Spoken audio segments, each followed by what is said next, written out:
Hey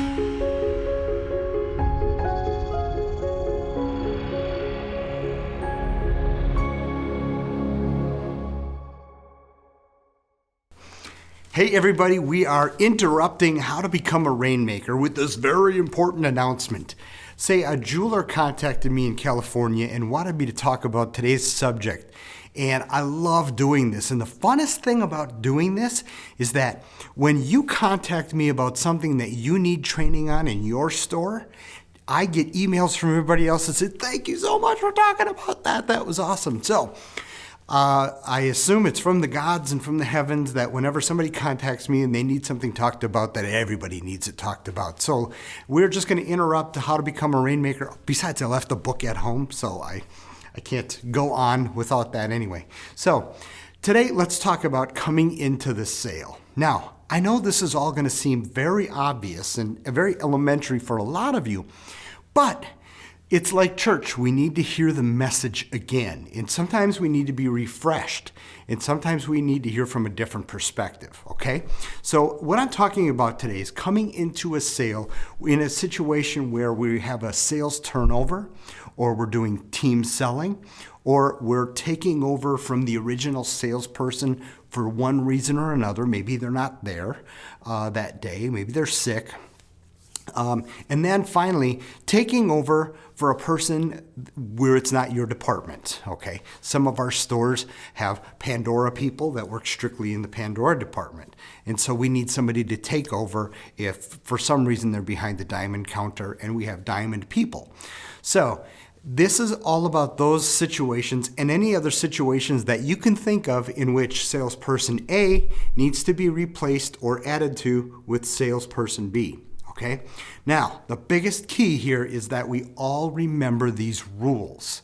These rules are hard and steadfast, and we need to get these in our brain because rules are just like the 10 Commandments. It's how we get along with each other on a daily and weekly basis, okay? And it's the difference between a store that has peace and harmony and respect for each other or bickering, okay? So we don't want the bickering. Let's talk about the rules. And that's what I'm going to ask you to do when we turn our camera off here is talk about the rules and your particular rules at your store. And then practice those, get to know those. And then these rules also are on our little checkoff sheet when a new person starts. Hey, welcome to Siebke Hoyt Jewelers. We just want you to know, here's kind of the procedure that we go through when we do a sales turnover. So number one is you gotta get permission. Now, you get permission, especially from the person's one or salesperson A that's turning it over. Get permission to come in and just, hey, do you mind if I help out with this? It sounds kind of like, okay, however you do that, but get that permission. Now that permission in your particular store may be a look, or may be a signal. You know, hey, Tammy, would you mind coming over and helping us with this? See, Tammy knows a little bit more about diamonds than I do. I'm just starting and blah, blah, blah. So whatever your thing is. But you get permission from that person somehow. And whether it's a request, okay, or some type of visual eye contact. Because the last thing you want is to be in a situation where you're not welcome, okay? So be welcomed into that sale. Next, be nice. Be nice, be nice, be nice, be nice, be nice. You can turn off the video right now, and if you just remember be nice, you're golden, okay? But we need to hear this time and time again. And especially where I see this come into play is where, Marie's been at the store for 40 million years, and she's been there since they broke ground on the building. And then, Tim, who just started 2 weeks ago, she can tend to be a bulldozer. Okay, so Marie's out there, okay, I'm asking you, I'm begging you, come in softly, be nice, okay, you're tactful, you're respectful. You've got to do that because once you start showing that level of disrespect, that affects the customer, it affects their mood, and it affects the person that is going to be there after that customer leaves that you have to work with, okay? So be nice, just like your grandparents and your parents said, be nice. So tactful, respectful, always honor the person that started. So think of something nice to say about them. and allow them to be honored. And actually, they're bringing you into a sale that they started. You should be very thankful and appreciative of that. Why? Because it's probably going to end up in a split sale. It's probably going to mean something for you, all right? So be nice to that person, okay? Get the sale for the store. The attitude that you have to have is, we are getting this as a team to get the sale for the store. Now, whether it ends up being a team or a single sale, you just turn it over. Maybe she's got to go potty, or whatever the issue, if you end up as a team or together or not together. So always honor the person who started the sale. Be kind to them, say nice things about them, and then speak freely and honestly and respectfully about how to split it after the sale and after the customer has gone. All right? And be sure you're not in any other customer's earshot. So privately, you need to have a good respect for one another and just say, if you're salesperson B and you've taken over that sale somehow, or if you've team sold it after they've gone, you two get together and just say, how do you want to handle that? And just listen to each other's thoughts, okay? This isn't a time for elevated emotion. This is not a time for tears. This is not a time for name calling. We are going to just talk about the sale itself and the customer, all right? So just remember that, and that has to be a very high level of respect as well, because again, you've got to work together. I don't have to work with you. I get to be here behind the screen, and I get to go away when you turn me off, so that's cool. Next, get the info. If you're coming in on that sale, us fun country people, we tend to just come in as a bulldozer and like, okay, it's going to be my way now, and I don't care what you did before. We're starting with a whole new slate. No, get the info that they've started with. Why? Because we don't want to punish that customer. We don't want them there longer than they have to be or longer than they physically can be. Maybe they got to get going. Maybe it's their lunchtime.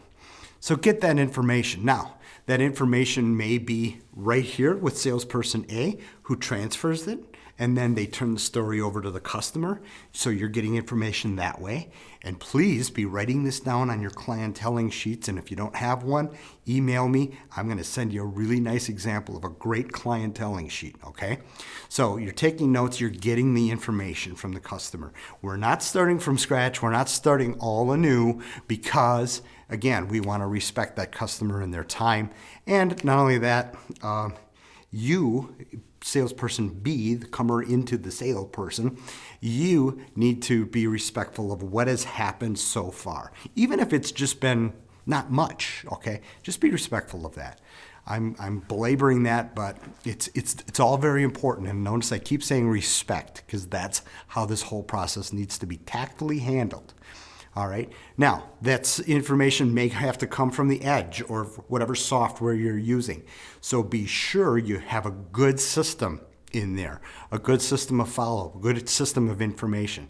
Listen, if you started with that customer 8 months ago and it's a new girlfriend by now, my goodness, how relevant is your information? How good is your story, so to speak? So we want to keep good records in the edge, whichever software system you have. The first person stays in the sale, and if you're team selling, a lot of times that's a fantastic way to teach.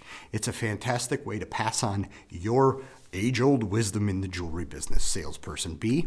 If they're in that sale with you or they're staying around, I always like to say in the radar, refer to them from time to time. Don't nudge them out.